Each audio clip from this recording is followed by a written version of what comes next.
Donc moi je suis agriculteur en Lot-et-Garonne, donc une exploitation de grande culture et une petite activité de prestation de services. Donc l'idée est née tout simplement de deux constats. J'étais à l'époque concessionnaire de machines agricoles, concessionnaire John Deere dans le sud-est de la France, et j'avais monté une offre de location de machines agricoles. Et j'étais face à deux problèmes. C'était rendre cette offre complètement visible et accessible pour tout le monde. Et la deuxième chose, c'était l'ordonnancer, c'est-à-dire régler les problèmes de facturation, les problèmes de contrat, les problèmes de paiement, les problèmes d'assurance.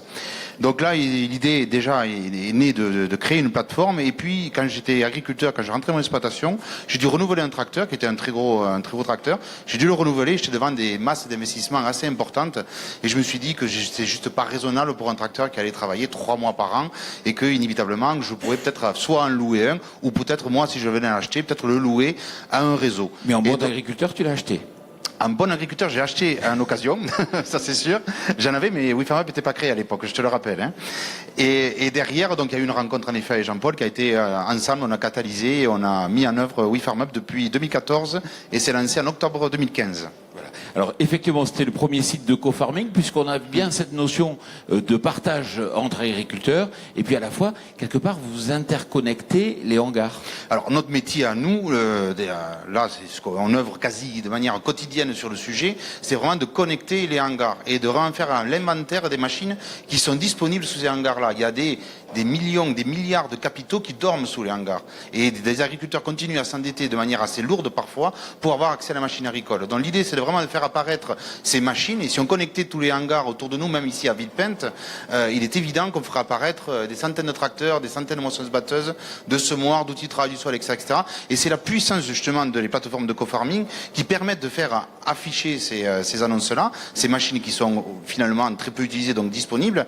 Et d'autre côté, dans l'agriculteur qui a un besoin ponctuel, parce que c'est souvent ça, hein, quand on a besoin d'un outil, quand on a besoin de semer, on ne sème pas des mois entiers, on sème quelques jours. Et donc là, je vais payer uniquement sur la plateforme le besoin que j'ai en machine agricole, et donc je ne vais pas m'endetter pour avoir accès à cette machine agricole. Donc côté propriétaire, on a un nouveau revenu dégagé de sa machine sous-utilisée, et côté locataire, on a la possibilité de pouvoir avoir accès à la machine agricole sans passer par la case endettement.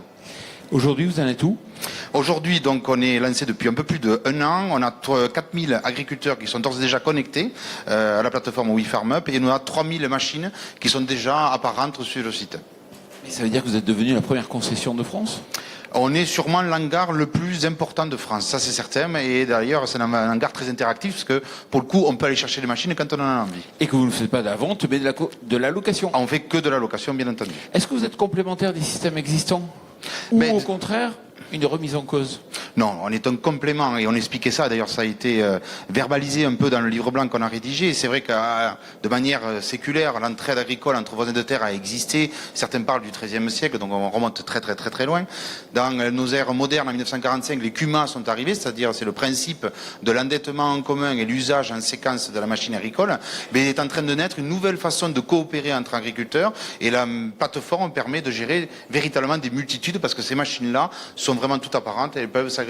Et j'insiste sur le fait que les agriculteurs qui pratiquent déjà l'entraide ou qui sont déjà en CUMA peuvent aussi utiliser WeFarmUp et les CUMA peuvent bien entendu utiliser WeFarmUp. Et c'est toute la puissance du système, c'est qu'il s'affranchit de tous les silos économiques qu'il peut y avoir dans notre écosystème agricole. Et pourquoi avoir choisi un nom imprononçable? Alors ça a été une véritable question, ça a été l'élément le plus dur, et pourquoi tu le sais, la charrette du plutôt projet. Ça a été l'élément le plus compliqué. Tout simplement, déjà, on a une vision quand même de notre projet, une vision internationale, donc il nous semblait être intéressant de développer un mot anglo-saxon. Et puis derrière, on voulait une formule, une sorte d'acronyme qui résume un peu notre vision. C'est oui, c'est le réseau, hein, c'est nous, c'est les agriculteurs. Farm, c'est notre métier, on cultive, voilà, c'est notre métier de tous les jours. Et Up, c'est tout simplement pour injecter de la compétitivité. Ce qui nous manque cruellement.